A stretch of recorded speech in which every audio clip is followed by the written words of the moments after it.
Hello বন্ধুরা, welcome back my channel with another blog. চলেছি নতুন ভিডিও নিয়ে। দিনটা ছিল 17ই জ্যৈষ্ঠ, 1লা জুন। সেদিন ছিল জামাই ষষ্ঠী। প্রথমে তো দিনটা আমার কাছে তেমন কোনো স্পেশাল ছিল না, তাই শুরু থেকে ব্লগ বানানো হয়নি। সাধারণত মধ্যবিত্ত বাড়ি রবিবার যেমনভাবে কাটে তেমনভাবেই কেটেছে। তো তারপর হঠাৎ করেই বিকেলবেলা ঠিক করলাম আমরা একটু ঘুরতে বেরোবো। তো যেই কথা সেই কাজ, আমরা বেরিয়ে পড়েছি ঘুরতে। আমি, আমার বোন, আমার বোনের বান্ধবী।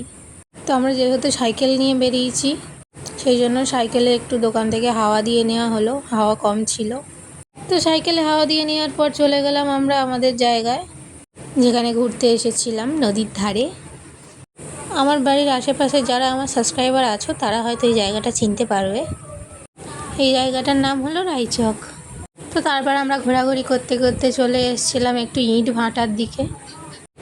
তো দেখো, এদিকে রয়েছে নদী, খুব সুন্দর একটা জায়গা। আর এদিকে রয়েছে ইট ভাটা, যেখানে ইট তৈরি হয়।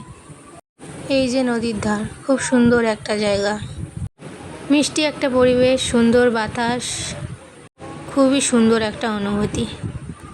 এরকম সুন্দর একটা পরিবেশে এসে দিনটা সত্যিই স্পেশাল ছিল না, কিন্তু হয়ে গেল। স্পেশাল ছিল না তার কারণ আমার বাবা তো আর জামাই ষষ্ঠী যায় না। আর ছোটোবেলায় গিয়েছি, এখন বড় হয়ে গেছি, যে যার কাজের চাপে ব্যস্ততায় এখন আর জামাই ষষ্ঠী যাওয়া হয় না। এটাও কিন্তু বাঙালির একটা পার্বণ।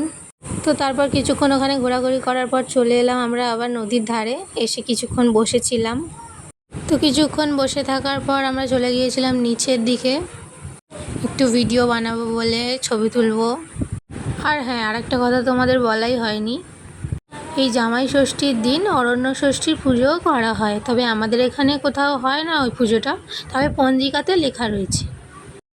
আর এদিকে দেখো, নিচের থেকে ভিউটা দেখো, ওটা হলো ফেরিঘাট, এখান থেকে ওই পারে যায় সবাই। আর আমি একটা জিনিস ভেবে পাই না, এই নদীর মাঝখানে টাওয়ারগুলো কি করে বসিয়েছে। আজ দেখো জামাই ষষ্ঠীর জন্য কত ভিড়। আর এই দেখো, ওইটা হলো ঘাট, ওখান থেকে না আমরা শ্রাবণ মাসে এই নদীর থেকে স্নান করে জল নিয়ে গিয়ে শিবের মাথায় ঢালা হয়। তো ফটো ভিডিও তোলার পর চলে যাচ্ছিলাম বাড়ির দিকে, কারণ অনেকটাই সন্ধে হয়ে এসেছে, তাড়াতাড়ি বাড়ি ফিরতে হবে।